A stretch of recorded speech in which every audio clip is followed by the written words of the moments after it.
നമ്മളിനി കാണാൻ പോകുന്നത് ഫസ്റ്റ് പാർട്ടിൻ്റെ റീക്യാപ്പാണ്.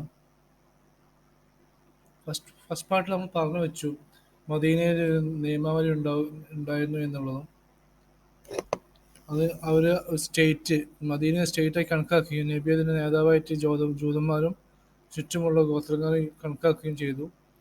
അതിൽ അവർ നിയമാവലി ഉണ്ടാക്കുകയും നബിയെ നേതാവാക്കിക്കൊണ്ട് എല്ലാവരും അംഗീകരിക്കുന്ന കുറച്ച് നിയമങ്ങൾ കോൺസ്റ്റിറ്റ്യൂഷൻ ഉണ്ടാവുകയും ചെയ്തു. അതിൽ പ്രധാനപ്പെട്ട ജൂതന്മാരെ സംബന്ധിച്ചുള്ള നിയമങ്ങൾ നമ്മൾ വായിക്കാൻ പോകുന്നത്. നമ്മൾ കഴിഞ്ഞ വർഷം ഇത് വിട്ടുപോയി.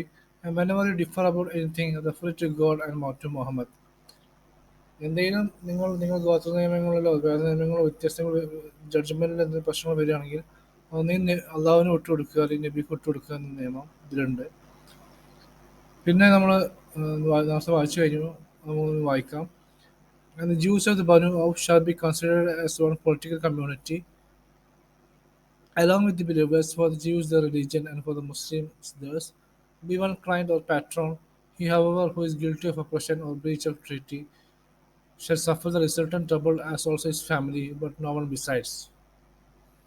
ബനു ഔഫാണ് ജൂതഗോത്രങ്ങളെ നേതാവ്. അപ്പോൾ അവരായിട്ടാണ് ഉടമ്പടി വെച്ചിട്ടുള്ളത്. അപ്പോൾ അവരുടെ സഖ്യകക്ഷികൾക്കെല്ലാം മുസ്ലിങ്ങളായിട്ട് ഒരു ഉമ്മത്താണെന്നാണ് പറയുന്നത്. ആരെങ്കിലും ഈ ഉടമ്പടിക്കെതിരെ തിരിഞ്ഞാൽ അവരതിന് ഭവിഷ്യത്ത് അനുഭവിക്കേണ്ടി വരുമെന്ന് പറഞ്ഞു വെക്കുക ചെയ്യുന്നത്. പിന്നെ ഇവിടെ എല്ലാം ബനു ഔഫിന്റെ സഖ്യകക്ഷികളെ പറ്റി സംസാരിക്കുക ചെയ്യുന്നത്. പിന്നെ 35 പറഞ്ഞു വെക്കുന്നത് എന്താണ്? And sub-branches of Jewish tribes shall have the same rights as the mother tribes. അതായത് അവർക്കെല്ലാം അവരുടെ മതങ്ങൾ ആചരിക്കാനുള്ള റൈറ്റ്സും ഗോത്ര നിയമങ്ങൾ ആചരിക്കാനുള്ള റൈറ്റ്സും കൊടുക്കുകയാണ് നബി ഈ നിയമാവലിയിലൂടെ.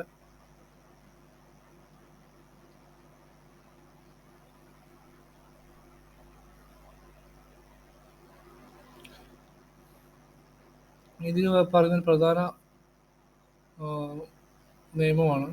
And the Jews of the tribe of Al-Aus, Qais as well as original members, and Auസും ഖൈൻസും അവരെ സഖ്യകക്ഷികളും എല്ലാവരും shall have the same rights as the people of this code. മുസ്ലിങ്ങൾക്കുള്ള അതേ റൈറ്റ്സ് അവർക്കുണ്ടാവും. അത് വേറൊരു ജൂതഗോത്രമാണ്. And shall behave sincerely and faithfully towards the latter.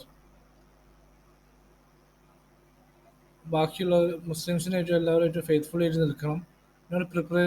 പ്രിപ്പറേറ്റിംഗ് any breach of convent. ഈ ഉടമ്പടിയിലുള്ള ഒരു നിയമം തെറ്റിക്കാൻ പാടില്ല. As one shall so shall he reap. അതിനെ തെറ്റിക്കുകയാണെങ്കിൽ അതിൻ്റെ ഭവിഷ്യത്ത് അനുഭവിക്കേണ്ടി വരും. And God is with whom who will most sincerely and faithfully carry out the provisions of this code. അപ്പോൾ അതാണ് ചുരുക്കം വായിച്ചതാണ്. അപ്പോൾ ഈ ജ്യോതിഗോത്രങ്ങൾക്കെല്ലാം ഒരു നിയമാവലി ഉണ്ടായിരുന്നു. അവരെല്ലാവരും ഒരു ഉമ്മത്താണെന്ന് പറഞ്ഞു വെക്കുക. അവരെല്ലാം മുസ്ലിംസിന്റെ കൂട്ടത്തിൽ വിശ്വസിച്ചുള്ള അതേ റൈറ്റ്സും എല്ലാം അവർക്കുണ്ട്. പക്ഷെ എന്തുകൊണ്ടാണ് പിന്നീട് ജൂതന്മാരെ പുറത്താക്കുന്നത്? അവർ ഈ ഉടമ്പടി തെറ്റിക്കുന്നതുകൊണ്ടാണ്. അവർക്ക് അവരെ നിയമങ്ങൾ വരുന്നത് പിന്നെ ഈ ഉടമ്പടി തെറ്റിക്കുന്നതുകൊണ്ടാണ്. അതാണ് ഈ ഉടമ്പടി ഞാൻ എടുക്കാൻ കാരണം. ഉടമ്പടി നിലനിന്നിരുന്നു എന്നുള്ളതാണ് സത്യം. ഇത് കുറേ പോയിന്റ്സ് ഉണ്ട്, അതിനെ വായിച്ചു പോകാൻ നമുക്ക് സമയമല്ല. അപ്പോൾ നമ്മൾ അടുത്ത ഇതിൽ കിടക്കാം. ബനു നദീർ ഗോത്രത്തെ, ബനു നദീർ എന്ന ജൂത ഗോത്രത്തെ എന്തുകൊണ്ടാണ് നബി പുറത്താക്കാൻ തീരുമാനിക്കുന്നത് നമുക്ക് കാണാം.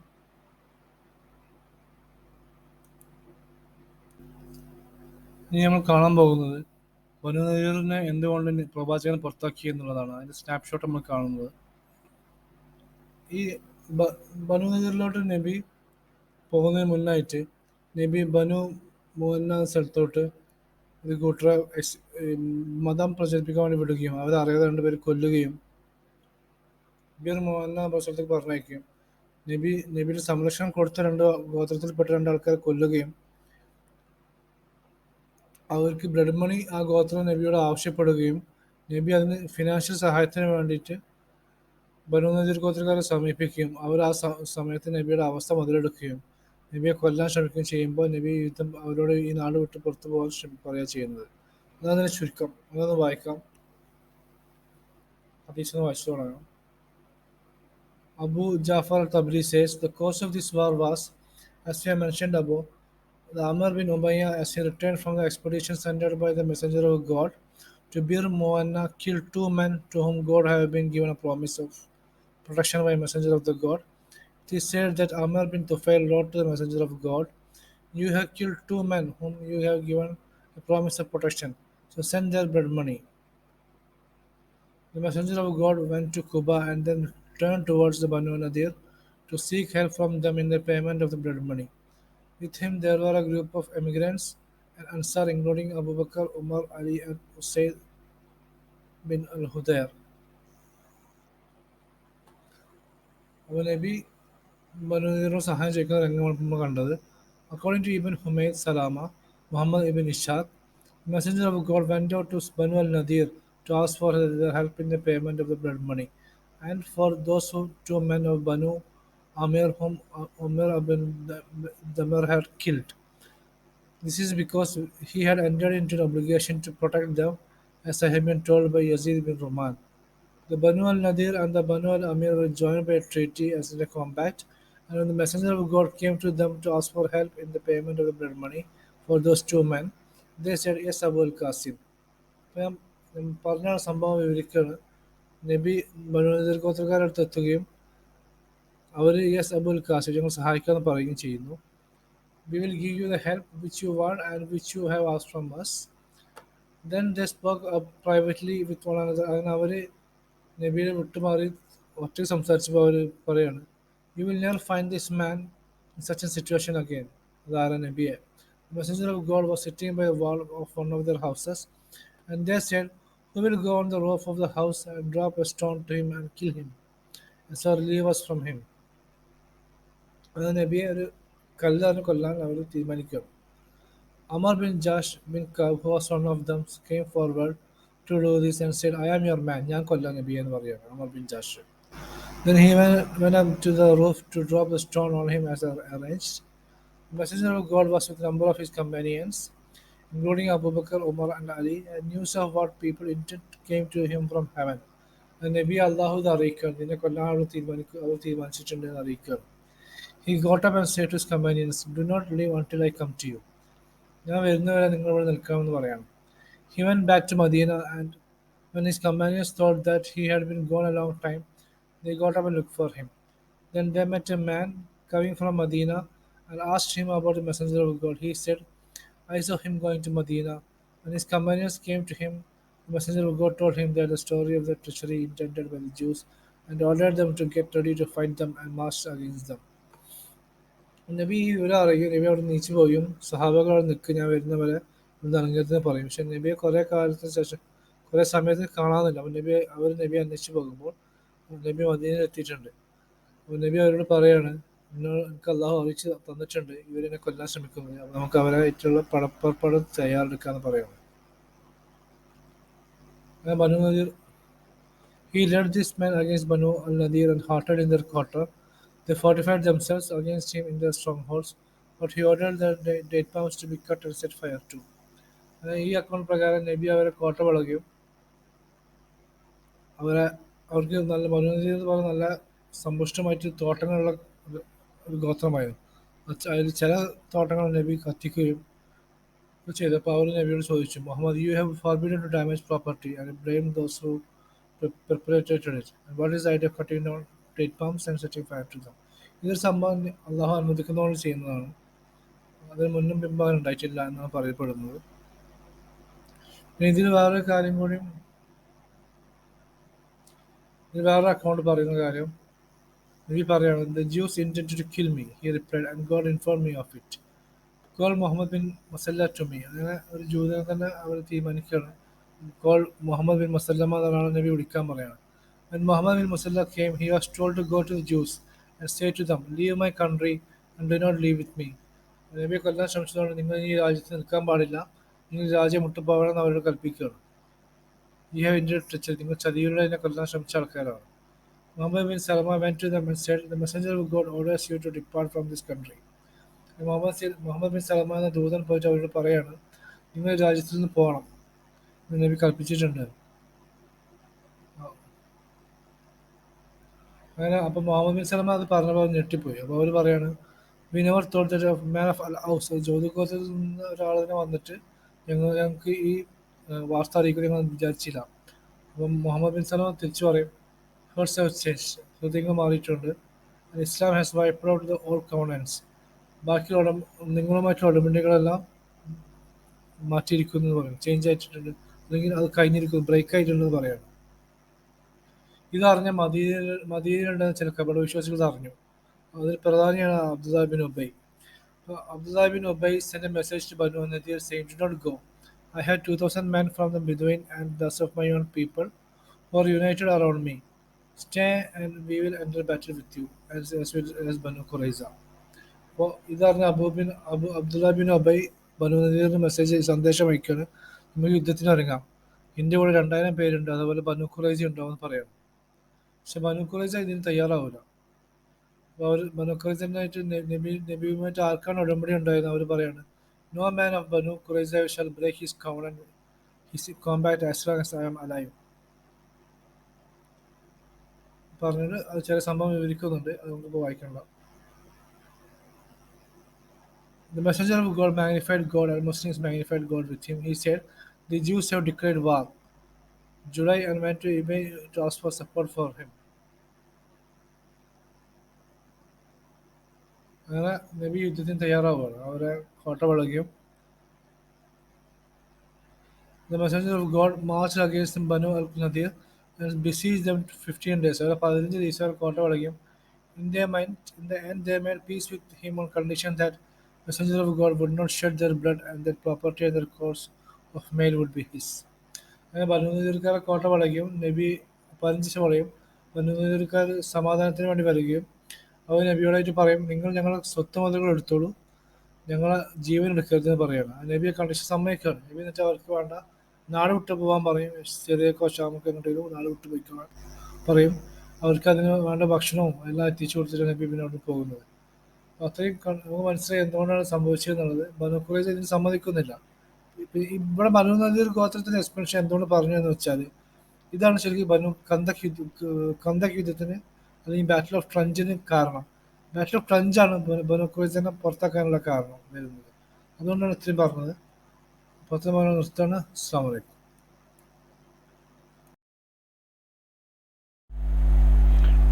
ഹലോ, അസ്സാം വലൈക്കും. നമ്മൾ നേരത്തെ കണ്ടു കഴിഞ്ഞു, നേരത്തെ 2 വീഡിയോസിൽ കണ്ടു കഴിഞ്ഞു. ബനു ഖുറൈസ യുദ്ധം ഉണ്ടാകാനുള്ള കാരണം ശരിക്ക്, അറ്റാക്ക് ഉണ്ടാകാനുള്ള കാരണം ശരിക്ക് ഒന്ന് മദീന ചാർട്ടറാണ്, രണ്ടാമത്തെ ബനു നദീർ ഗോത്രത്തിനെ പുറത്താക്കിയതാണ്. ഇനി നമ്മൾ പറയാൻ പോകുന്നത് ഒന്ന് ബാറ്റിൽ ഓഫ് ട്രഞ്ചാണ്, കന്തക് യുദ്ധം. ഈ 3 കാര്യങ്ങൾ കൊണ്ടാണ് ഖുറൈസ സംഭവം ഉണ്ടാകുന്നത്. ശരിക്കും ഈ 3 കാരണം പറയേണ്ട ആവശ്യമില്ലെങ്കിൽ കൂടി ആദ്യത്തെ മാത്രം പറഞ്ഞാൽ മതി. ചാർട്ടർ ഓഫ് മദീന തെറ്റിക്കുന്നതുകൊണ്ടാണ് ആ ആക്ഷൻ അവരെടുക്കുന്നത്. നമുക്ക് ഇനി ഈ ബാറ്റിൽ ഓഫ് ട്രഞ്ച് എന്ന് വായിക്കാം. ബാറ്റിൽ ഓഫ് ട്രഞ്ചാണ് ശരിക്കും എന്ത് കാരണമാവുന്നത്, ഖുറൈസക്കാരെ പുറത്താക്കാൻ അല്ലെങ്കിൽ ഖുറൈസക്കാരെ കൊല്ലാൻ അവർ വിധിക്ക് കാരണമാവുന്ന ഈ യുദ്ധമാണ്.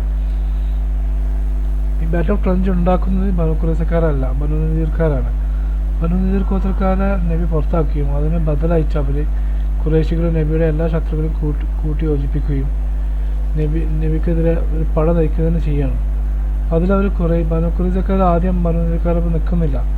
പക്ഷെ അവർ നബിയും കൂട്ടി പുറത്താക്കാൻ കൂട്ടി നിൽക്കാൻ സമ്മതിക്കുന്നുണ്ട്. പിന്നെ അവർക്കെന്ത് സംഭവിച്ചാലും ബനു നദീർ ഗോത്രക്കാർ ഇവരെ കൂടെ നിൽക്കുമെന്ന് പറഞ്ഞപ്പോൾ ബനു ഖുറൈസിന് ആർക്കാണ് നബിയുമായിട്ട് ഉടമ്പടി ഉണ്ടായിരുന്നത് അവർ തെറ്റിക്കണം.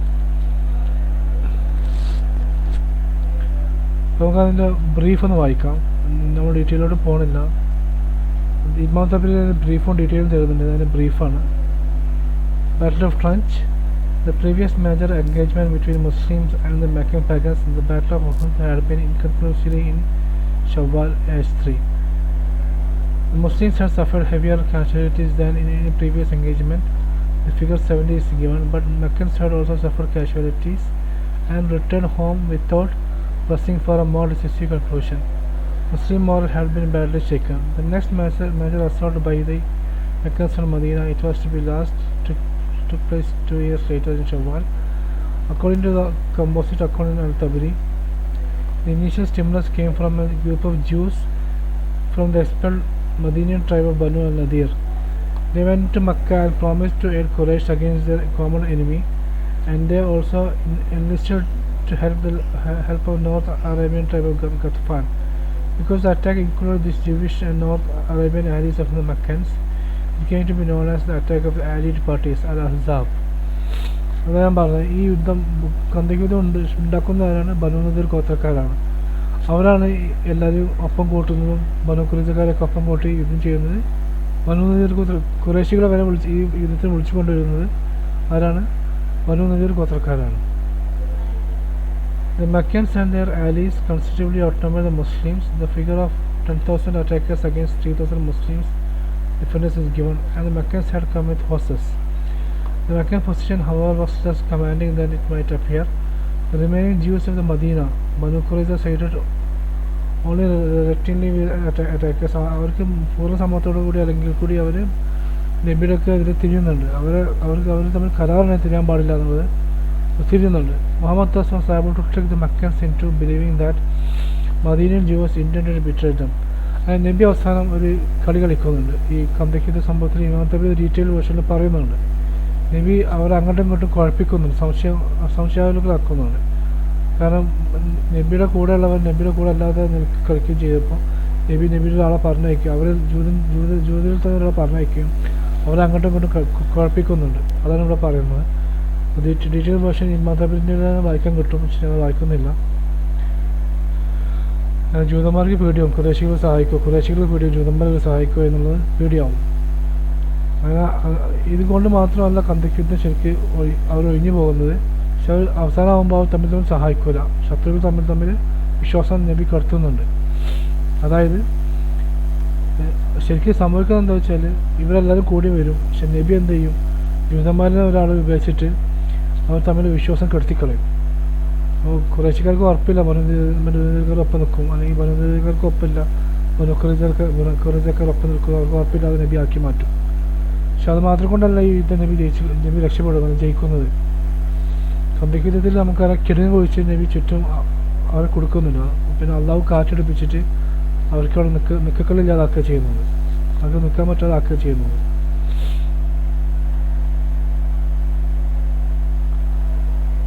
The Meccans and their allies considerably outnumbered the Muslims, and the Meccans had come with the horses. The Meccan position, however, was less commanding than it might appear. The remaining Jews of the Medina sided only reluctantly with attackers. Muhammad thus was able to trick the Meccans into believing that Medinian Jews intended to betray them. The allies left from Ghaftan proved ready to be bought off by an offer of a third of a year's date harvest, finally employing a strategy suggested by a Persian convert, Salman. The Muslims had constructed a defensive trench. കന്ദക്കിന് കിടങ്ങ കുഴിക്കാണ്.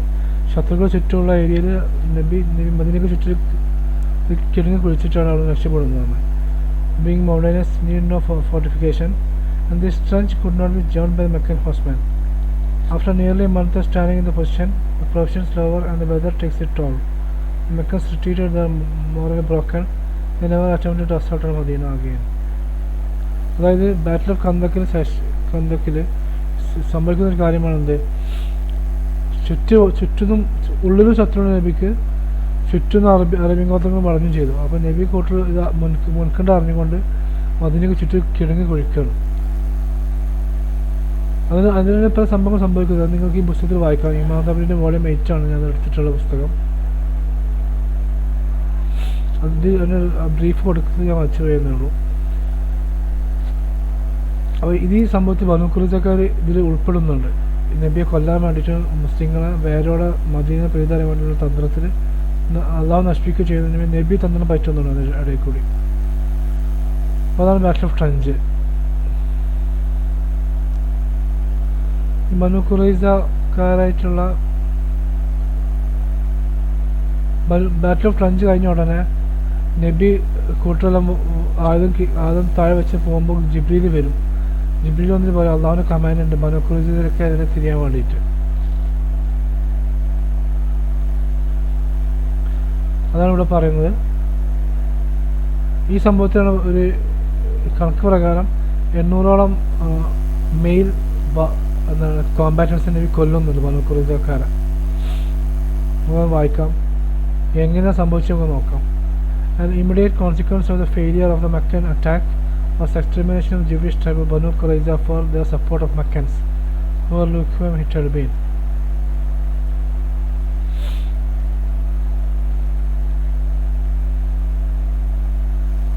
Several motives for Muhammad's behavior can be seen. There was a strategic fear that Banu Qurayza might continue to be open to blandishment of their Coriolanist.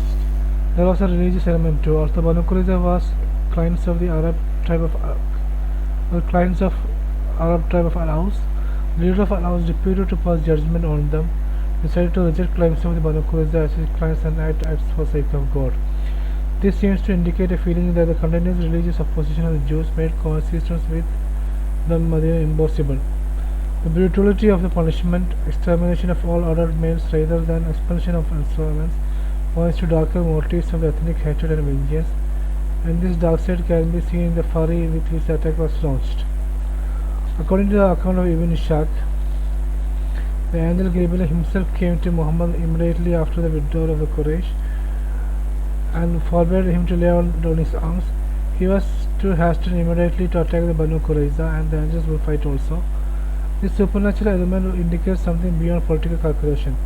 It points to the fact that the treatment of the Banu Qurayza was unique and did not become a precedent for subsequent Muslim treatment of Jews, which was demonstrated by the fate of the Jews of Khaybar, was more lenient.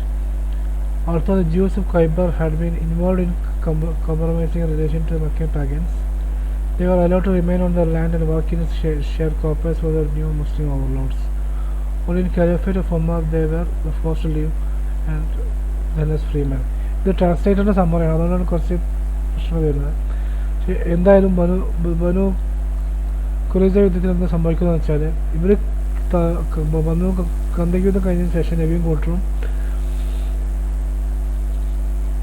ആയുധങ്ങൾ താഴ്ത്തി വെച്ച് പോകുമായിരിക്കും. അപ്പോൾ ജിബ്രീൽ വരും, ഒന്നും വെക്കരുത്, കാരണം ബനു ഖുറൈസക്കാരുടെ അടുത്ത് പോകാൻ അള്ളാഹുവിൻ്റെ കൽപ്പനയുണ്ട്.